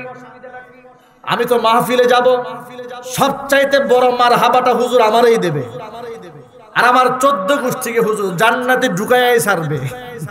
আছে না নাই? জোরে বলতে হবে, আছে না? মাঝে মাঝে দেখবেন কিছু কিছু লোকেরা সুদখুর খেয়ে জান্নাতে ঢুকাইয়া এমন ভাবে ঢুকাচ্ছে আর বের করছে, ঢুকাচ্ছে আর বের করতেছে। এদের দোয়া দেখলে মনে হয় জান্নাতের ঠিকাদারি আল্লাহ মনে হয় উড়িয়ে দিয়েছে। এত সহজ নয় ভাইরা আমার, সাবধান ও যুবক ভাইরা। যেহেতু শেষ জামানা, ঈমান রক্ষা করা অগ্নিস্ফুলিঙ্গ হাতের মধ্যে ধরে রাখার মতো হয়ে যাবে। যত কষ্টই হোক না কেন আমার নামাজ কাজা হবে না, যত কষ্টই হোক না কেন আমার স্ত্রীর পর্দাও ছুটে যাবে না, যত কষ্ট হোক না কেন আমি সুদের ব্যবসার সাথে জড়াবো না, যত কষ্টই হোক না কেন আমি মানুষের সাথে প্রতারণা করব না, কারণ মৃত্যু আমার জন্য অবধারিত। ঠিক কিনা? কোন সময় মৃত্যু হয় কেউ বলতে পারবে না, কোন সময় আমার ডাক চলে আসে কেউ বলতে পারবে না। যে সন্তানের জন্য আজকে আপনি সুদ খান, ঘুষ খান, একটুখানি বিবেক দিয়ে চিন্তা করেন, এই সম্পদ রেখে যদি আপনি মারা যান, আপনার সন্তান দুনিয়াতে আপনার সম্পদের ভাগই নেবে, কিন্তু ফেরেশতাদের পিটারির ভাগ আপনার সন্তানকে জিজ্ঞেস করেন নেবে কিনা। ছেলেকে ডাক দিয়ে জিজ্ঞেস করে, একান্তে আমার সামনে নয়, হাজার মানুষের সামনে নয়। ছেলেকে আপনি আলাদা একটা রুমে ডাকবেন, মেয়েকে আপনি আলাদা একটা রুমে ডাকবেন, বলবেন বাবা আমি তো সরকারি বড় অফিসার, বেতন পাই 20,000 টাকা, উপরি ইনকাম 40,000। নাই নাই নাই। বেতন কত? 20,000। চাকরি নেওয়ার সময় ঘুষ দিচ্ছেন কত? 30 লাখ। 20,000 টাকা স্কেলের চাকরির জন্য 30 লক্ষ টাকা ঘুষ? কার কি বলেন হুজুর? 30 লাখ টাকা তো আমার 1 মাসের ইনকাম। কি ব্যাপার? কি কঠিন কথা এটা। কয়েকজন ইনভেস্ট করেছে, এটা কোনো ব্যাপার নয়। আমার এক মুসল্লি, আমার অত্যন্ত মহব্বতের, বাড়ি যশোরে, তিনি ভালো একজন শিক্ষিত মানুষ।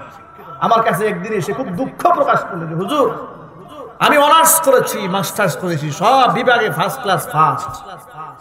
আমি এক জায়গায় চাকরি জবের জন্য ইন্টারভিউ দিলাম, সেখানে ভাইবা বোর্ড আমি সবকিছুতে আমি পাস করেছি। ভাইবাতে যখন গিয়েছি তো যাওয়ার সময় সব সেখানেও আমি পাস, 1 নাম্বার হয়েছি। 1 2 3 তিনজন ব্যক্তি, এর মধ্যে নেবে একজন, সিরিয়ালে 3 জন, আমি হলাম ফার্স্ট। তখন যিনি পরীক্ষণ নিয়ন্ত্রক যিনি, তিনি আমাকে কানে কানে বললেন, শোনো, তুমি তো এখানে ফার্স্ট হয়েছে, তুমি কি চাকরি দিতে চাও? বলে স্যার এত কষ্ট করলাম, লেখাপড়া করলাম, ইন্টারভিউ তো দিলাম চাকরি নেওয়ার জন্য। যত নাম্বারই পাও না কেন, 15 লাখ না দিলে কিন্তু কাজ হবে না। নাম্বার যতই পাও, 15 লাখ না দিলে কাজ হবে না। তিনি বললেন, হুজুরি 15 লাখ টাকা আমি দেবো কোথা থেকে? আমার তো দেওয়ার সামর্থ্য থাকতে হবে। শেষ পর্যন্ত যে লোকটা 2 নাম্বার হয়েছে, অ্যান্সার ঠিক মতো দিতেও পারে না। কিছুদিন পরে শুনলাম চাকরিটা ওর হয়ে গেছে। আমি পিছিয়ে পড়লাম। ভাইরা, যারা এই রকম করে ঘুষ নিচ্ছেন, আমি তাদেরকে আমি বলবো না সবাই খারাপ, ভালো অফিসার আছে না নাই? নামাজি আছে না নাই? আপনি বিশ্বাস করেন আল্লাহ সুবহানাহু ওয়া তাআলা সকলকে ঈমান দান করেন, আমিন।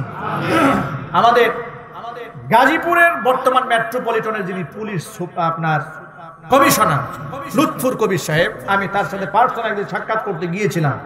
মওলানা আব্দুল হান্নান বিলালী সাহেব তিনিও বসে আছেন।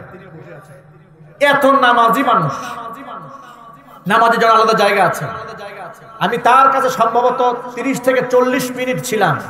এই 30-40 মিনিট তিনি আমার সাথে যতক্ষণ কথা বলেছেন, কোরআনের আয়াতের তরজমা দিয়ে কথা বলেছেন। বিস্ময়কর, আপনি অবাক হবেন।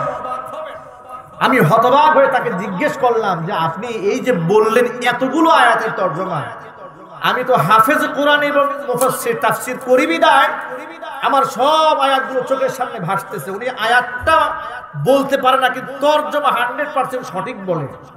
কাপাসিয়ার দাওয়াদার হযরত তিনিও ছিলেন পাশে। আমরা খুব অবাক হলাম। আমি জিজ্ঞেস করলাম, আপনি এগুলো কোথায় পড়াশোনা করলেন? তিনি বলেন, আমি ব্যক্তিগত স্টাডি করি। একজন পুলিশ কমিশনার হয়ে কোরআন সুন্নাহর যদি এত গবেষণা করতে পারে, 5 ওয়াক্ত নামাজ জামাতের সাথে সঠিক সময় আদায় করতে পারে, তাহলে সরকারি বড় বড় দায়িত্ব হওয়ার পরে আল্লাহকে বিশ্বাস করে আল্লাহর কুদরতি কদমে সেজদা দিয়ে নিজের পরকালকে ঠিক রাখছে এমন সচ্চা ইমানদার দায়িত্বশীল অফিসাররাও দেশে আছে না? আবার পক্ষান্তরে 15 লাখ না দিলেও ছাড়বে না, আছে না? নাই? এমনও আছে। আমি তাদেরকে বলবো, যারা এই পদে 15 লাখ না দিলে একজন সত্যিকার অফিসার হবে, বাদ দিলেন, তাকে আমি বিনয়ের সাথে একটা প্রশ্ন করি, আপনি রাতের বেলায় ঘুমানোর আগে নিজের বড় ছেলেকে ডাকবেন, মেয়েটাকে আলাদা ডাকবেন, বউকে আলাদা রুমে ডাকবেন, 3 রুমে 3 জনকে নিয়ে কানে কানে না, সরাসরি সামনাসামনি বসে বলবেন, শোনো, তোমাদেরকে ফ্ল্যাট করে দেওয়ার জন্য, বিল্ডিং করে দেওয়ার জন্য আমি ঘুষের টাকা নিয়েছি আজকে 15 লাখ, অমুকের কাছ থেকে নিয়েছি 20 লাখ, অমুকের কাছ থেকে নিলাম 50 লাখ, এই সম্পদ তো আমি ভোগ করে যেতে পারবো না। তাহলে তোমাদের জন্য এত কষ্ট করলাম, মিথ্যা কথা বললাম, ধান্দাবাজি করলাম, মেহেরবানি করে একটুখানি বলো ফেরেশতাদের কিছুটা মাইরের ভাগ তুমি দিবা কিনা? কি বলেন আপনারা? এই কথাটা যদি আপনি বলেন, আপনার ছেলে বলবেন, বাবা অসুবিধা নাই, কিছু পিঠা নিয়ে আমিও নেব। কি বলবে? আরো জোরে বলে, বলবে না? এটা বলবে না, বলবে বাবা তোমার পিঠা নিয়ে তুমি খাও। তোমাকে বলছে নাকি ঘুষ খাইতে? তাহলে আপনি কার জন্য এই দিবা স্বপ্ন দেখছেন? কার জন্য এই সুখের সংসারের মধ্যে আগুন জ্বালাচ্ছেন? কার জন্য হারামের মধ্যে হাত ঢুকাই দিচ্ছেন? বিশ্বনবী সাল্লাল্লাহু আলাইহি সাল্লাম কি বলছেন শোনেন।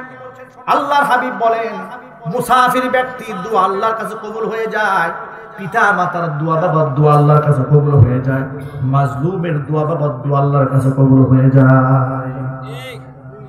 পিতা মাতার দোয়া আল্লাহর কাছে কবুল হয়। এই জন্য বাবা মা যাদের বেঁচে আছে, প্রত্যেকটা মানুষ জীবনের জন্য পণ করবেন, আমার জীবনের চাইতে বাপ মার জীবনের প্রাধান্য দিব বেশি। রাজি আছেন? আপনাদেরকে নতুন করে এই সবক আমি কেন দিলাম শোনেন। গত পরশুদিন আর টেলিভিশনের একটা সংবাদ দেখলাম, সম্ভবত মানিকগঞ্জের দিকে একজন বৃদ্ধা মহিলা, 100 বছর ঊর্ধ্বে তার বয়স, 8 জন ছেলে মেয়ে, 6টা ছেলে 2টা মেয়ে। এই ছেলেদের মধ্যে ডাক্তারও আছে। চিন্তা করেন, ছেলেদের মধ্যে ডাক্তার আছে, ছেলেদের মধ্যে আরো নামি দামি পোস্টের দায়িত্বশীলরা আছে। 8 জন সন্তানের জননী, সন্তানরা রাস্তায় ফেলে দিয়েছে বৃদ্ধা মাকে। ভরণ পোষণের দায়িত্ব কেউ নেই। জেলা প্রশাসক বলছে যদি আইনানুগ ব্যবস্থা গ্রহণ করতে হয়, কর্তৃপক্ষ যদি আমাদেরকে বলে, তাহলে এই সন্তানের বিরুদ্ধে আমরা ব্যবস্থা নেব। 100 বছরের ঊর্ধ্বের মাকে কিসের ডাক্তার, কিসের ইঞ্জিনিয়ার, কিসের শিক্ষা, কিসের তোমার টাকা, কিসের তোমার ফ্ল্যাট? তোমার মায়ের ছোট্ট পেটের মধ্যে তোমার এত বড় দেহটা আল্লাহ পাক জায়গা করে দিয়েছিলেন, আর তোমার বিশাল ফ্ল্যাটের মধ্যে মায়ের জন্য ছোট্ট একটা রুম হয় না? তোমার তো লজ্জা হওয়া উচিত, শরম হওয়া উচিত।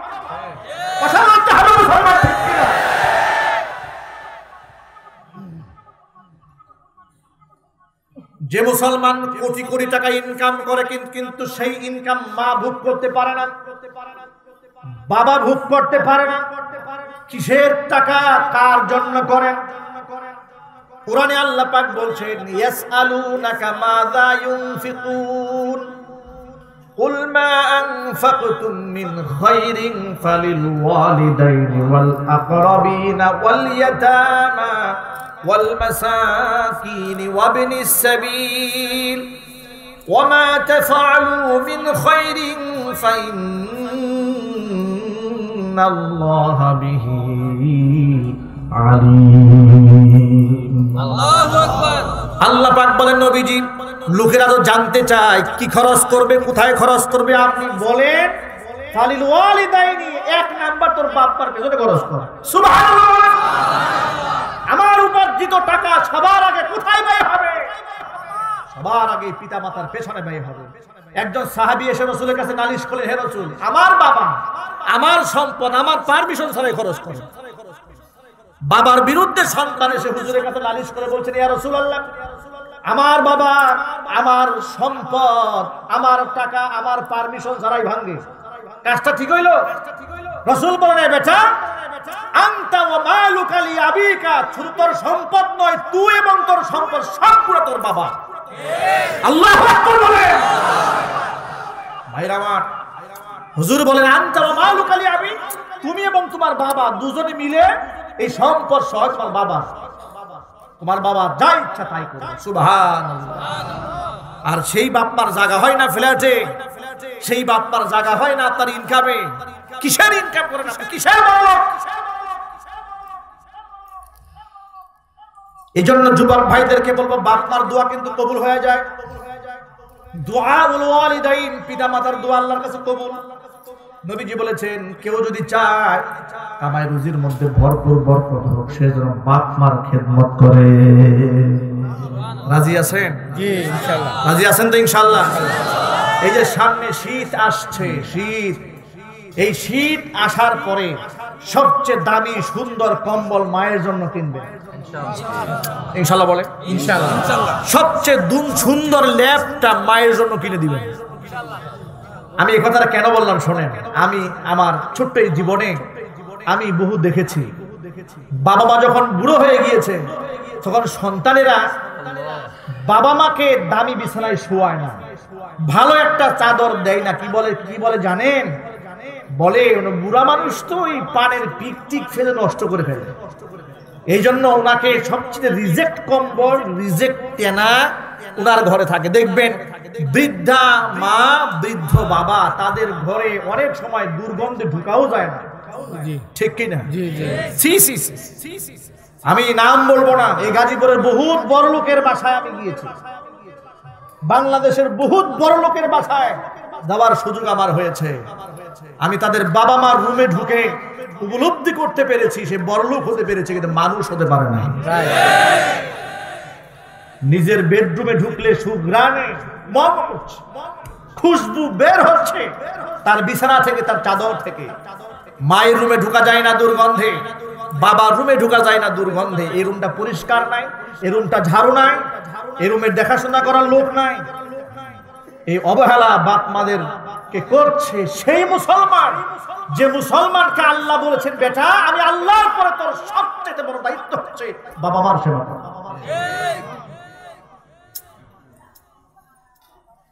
সামনে শীতের সময় সবচেয়ে সুন্দর কম্বল কার জন্য? সবাই বলতে হবে। সবচেয়ে সুন্দর ল্যাপটা কার জন্য? মা বাবার জন্য। মনে থাকবে ইনশাআল্লাহ? মা বাবার রুমে দুর্গন্ধ থাকবে? মায়ের জুতা সুতা করতে কি কষ্ট হবে আপনাদের? মায়ের কাপড় ধুতে কষ্ট হবে? কষ্ট হচ্ছে না আপনাদের? ছোট্ট একটা ঘটনা শুনে আল্লাহ নবী বলেন, তিন ব্যক্তি তোমরা পৃথিবীতে আসার আগে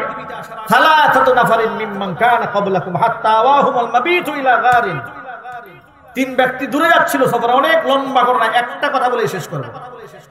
অনেক লম্বা কথা। রাতের আধারে পাহাড়ের গুহার মধ্যে আশ্রয় গ্রহণ করেছিল। বড় একটা পাথরের টুকরা এসে গর্তের মুখটা যখন আটকায় গিয়েছিল, তিনজন ব্যক্তি তাদের জীবনের সর্বশ্রেষ্ঠ আমলের বিনিময়ে আল্লাহর কাছে দোয়া করার পর আল্লাহ পাক উদ্ধার করেছিলেন। এদের মধ্যে একজন বলেছিল, আল্লাহ আমি ক্ষেত খামারে কাজ করি, বাড়িতে যখন ফিরি আমার বৃদ্ধা মায়ের মুখে খাবার যতক্ষণ তুলে না দেই আমি আমার সন্তানদেরকেও খাবার দেই না।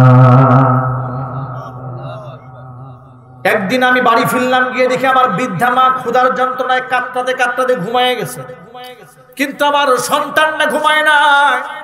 আমার সন্তানটা আমার পায়ের কাছে এসে কান্না শুরু করলো, বাবা খাবার দাও। কিন্তু আমি নাফরমানরা মায়ের মুখে খাবার তুলে দেওয়ার আগে সন্তানদেরকে দিলাম না। আমার সন্তানরা কান্না করতে করতে আমার পায়ের কাছে ঘুমায় যায়। সকালবেলা মায়ের যখন ঘুম ভাঙে, মায়ের মুখে খাবার আগে তুলে দিয়েছি, এরপরে সন্তানদের মুখে দিয়েছি। রব্বুল আলামিন, এই কাজটা যদি একমাত্র তোমার খুশির জন্য করে থাকি, আমি যে আমার মাকে এত প্রাধান্য দিলাম, এটা যদি একমাত্র তোমার খুশির জন্য আমি করে থাকি, রব্বুল আলামিন আজকের এই বিপদ থেকে আমাদেরকে বাঁচিয়ে দাও। আল্লাহ নবী বলেন, ব্যক্তির দোয়া আল্লাহ পাক কবুল করে গর্তের মুখ থেকে বিরাট পাথরের টুকরাকে আল্লাহ পাক দূরে সরাইয়া দিলেন। জোরে জোরে বলেন সুবহানাল্লাহ।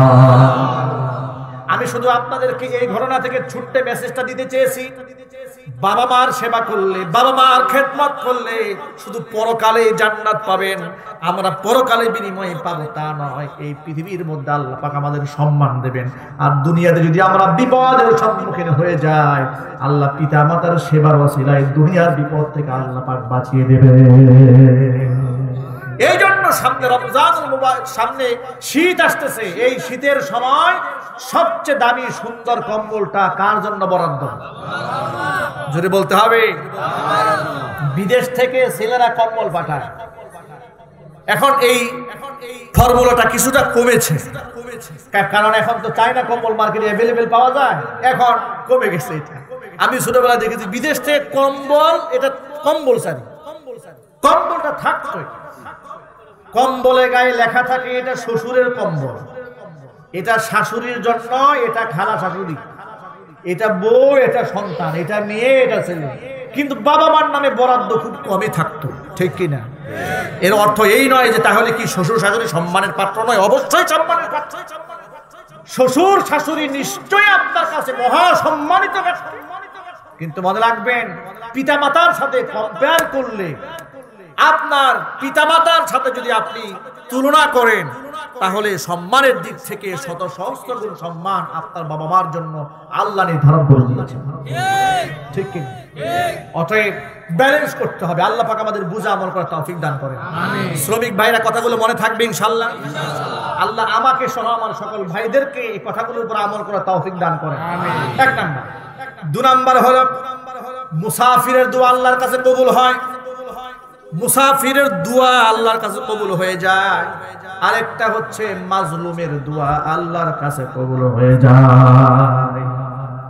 ও প্রিয় যুবক ভাইরা, আল্লাহর হাবিব বলেন, শোনেন, আল্লাহর নবী বলেন যে মুসাফিরের দোয়া আল্লাহর কাছে কবুল হয়, সে মুসাফির কিবলার দিকে দাঁড়িয়ে এক মুসাফির আল্লাহকে বলছে, রব্বুল আলামিন তুমি আমারে মাফ করো, কিন্তু আল্লাহ পাক তাকে ক্ষমা করছেন না। তার কারণটা শুনেন, কিবলামুখী হয়েছে, সুন্নত আদায় করেছে, মুসাফির হয়েছে, দোয়া কবুল হওয়ার আমল হয়েছে, গায়ের মধ্যে জীর্ণ শীর্ণ অবস্থা সব ঠিক আছে, উস্কো খুস্কো চুল সেটাও ঠিক আছে, কিন্তু আসল জায়গায় ঠিক নাই, সেটা হচ্ছে ইনকাম হারাম। ইনকাম হারাম, ঘুষ নিয়েছে, সুদ নিয়েছে, মানুষকে ঠকিয়েছে, মানুষের পেটে লাথি মেরেছে, অথবা খাদ্যে ভেজাল দিয়েছে, ওজনে কম দিয়েছে, নেওয়ার সময় পরিপূর্ণ নিয়েছে, দেওয়ার সময় কম দিয়েছে। ধান্দাবাজি আছে না নাই? মিষ্টি বিক্রি করে, মিষ্টির প্যাকেট 250 গ্রাম বানাইছে। কেমন মুসলমান চিন্তা করেছেন? ফল বিক্রি করে, ফলের প্যাকেটের ওজন 250 গ্রাম, মিষ্টির প্যাকেটের ওজন 250 গ্রাম। র্যাব দিয়ে গ্রেফতার করেছে, ধরেছে। মানুষ কি করে এত ধান্দাবাজ হতে পারে? এত প্রতারক মুসলমান কি করে হতে পারে? যে মুসলমানদের সবচেয়ে সততা, ইনসাফ ছিল বিশ্বনবী মুহাম্মদ সাল্লাল্লাহু আলাইহি ওয়াসাল্লামের আদর্শ, সে আদর্শ থেকে আমরা কত দূরে সরে এসেছি। যুবক ভাইরা, আখিরি জামানা, শেষ জামানা, আমার খবরে কেউ যাবে না, আমার পিটানির ভাগ আমার ছেলেও নেবে না, আমার মেয়েও নেবে না। সুতরাং সুদ ঘুষ গ্রহণ করার আগে সাবধান, সাবধান, সাবধান। ঠিক কিনা? খুব সাবধান। সেজদা কার জন্য দেই? জোরে আল্লাহ। ইন্না সলাতি ওয়া নুসুকি ওয়া মাহইয়ায়া ওয়া মামাতি লিল্লাহি রাব্বিল আলামিন।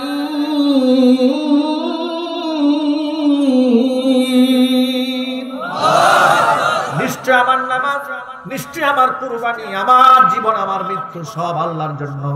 সুতরাং যে আল্লাহর জন্য আমি নামাজ পড়লাম, সিজদা দিলাম, আমার গায়ে যেন হারামের একটা টাকাও না থাকে, আল্লাহ যেন তৌফিক দান করে। আমিন।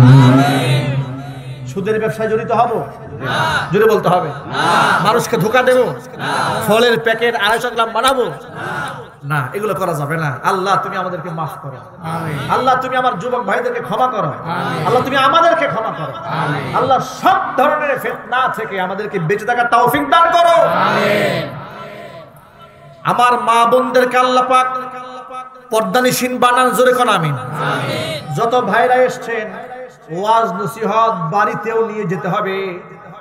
নিজের আমল করলাম, সব করলাম, নিজের বউরে পর্দা করাইলাম না, মেয়েটাকে পর্দা করালাম না। এই ফিতনার জামানা। কেমন ফিতনা? আমি আগেই বলেছি, পাগলিকে বাতি পেলে ছাড়ে না। ঠিক কিনা? কত কঠিন সময় চলছে। পাগলিকে ধর্ষণ করে সুযোগ পেলে এই জামানায় লোকেরা সেই জায়গায় যদি আপনার সুস্থ মেয়েটাকে পায়, তাহলে এমনি ছেড়ে দেবে নাকি? না, ওরা মানুষ নয়, ওরা জানোয়ার। এই জন্য নিজের সেফটি, নিজের নিরাপত্তা নিজেকেই নিশ্চিত করতে হবে। কোন পাগল তার দামি গহনা রাস্তায় রাস্তায় ফেরি করে বেড়ায় না। কথা বলতে হবে, ঠিক কিনা? জুড়ে বলেন। দেখতে চকচক করে, গোল্ডেন নয়, ইমিটেশন। হাতের মধ্যে চেন বিক্রি হচ্ছে, হাজার হাজার মানুষের সামনে ঘুরতেছে, কেউ নেয় না। 5 টাকা 10 টাকা চেন বিক্রি হয়, নেয় না কেউ। কানের মধ্যে ছোট্ট একটা দুল পড়েছে, চান্স পেলে কানসও টান দিয়েছে রে। মানেটা এর মানে এটা মূল্যবান, এটাকে অনেক সেফ রাখতে হয়। আমার মনে আছে ঢাকা যাওয়ার পথে টঙ্গী পার হওয়ার পরে আব্দুল্লাহপুর যে ব্রিজটা, কিছুদিন আগের কথা, করোনা তখন চলমান, ওই সময় গাড়ি মোটামুটি চলছে, ঢাকা যাচ্ছিলাম জুমা পড়াতে। তো তখন বৃষ্টি হচ্ছে, রিমঝিম বৃষ্টি হচ্ছে, ব্রিজের উপরে গাড়ি দাঁড়িয়েছে, ঠিক একটুখানি সামনে মানুষ মোবাইলে ফোনে বাসে বসে কথা বলছে। এক ছেলে দৌড়ায় বাসের মধ্যে হাত ঢুকাই দিয়েছে পেছন থেকে। আমরা দেখতেছিলাম, কিন্তু অবস্থা এখানে নামার মতো কোনো সিচুয়েশন নাই। ওরাও জানে এমন জায়গায় টান দিয়েছি, ধরার কোনো লোক নাই। আমি আপনাদের সামনে যে কথাটা বলতে চেয়েছি, ওই জায়গায় ড্রাইভাররা গেলে কি বলে? ড্রাইভাররা বলে যে সবাই গ্লাস সাবধান রাখবেন, কারণ এখান থেকে ছিনতাই হওয়ার সম্ভাবনা আছে। তখন নিজের সেফটি, নিজের নিরাপত্তা নিজেকে গ্রহণ করতে হয়।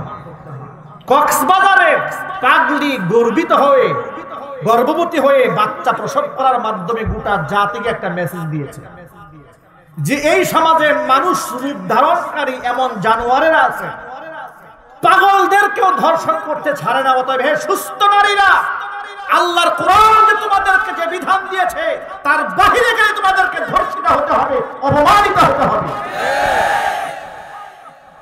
তোমাদেরকে লাঞ্ছনা এবং বেইজ্জত হতে হবে।